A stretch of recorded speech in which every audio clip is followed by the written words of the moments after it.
In this case, an 11-year-old boy was charged with breaking and entering and willful damage. He pleaded guilty. In an adult court, once there is a plea of guilty, there's usually no need for actual evidence to be brought.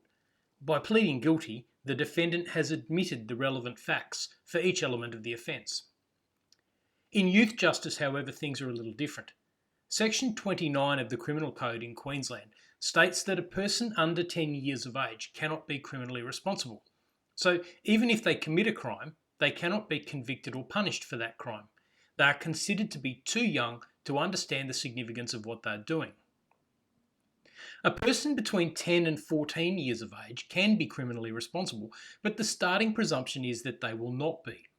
The prosecution must then displace that presumption by bringing evidence that the accused young person had capacity to know they ought not to do the things that constitute the offence. At the time of this case, the age range was 7 to 14, but that makes no difference. The magistrate got it wrong in this case by failing to require evidence that the accused, being 11, had the capacity to know that what they were doing was wrong. Similarly, the prosecutor messed up by not submitting that they should be allowed to bring that evidence.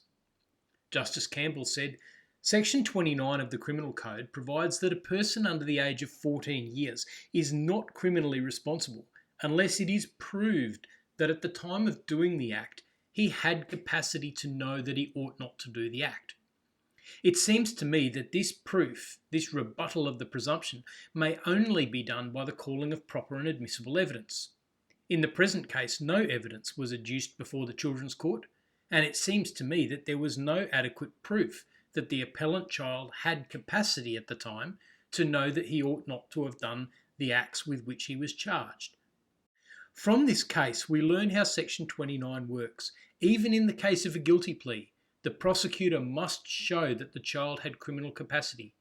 This cannot be admitted to, but must be separately shown by evidence.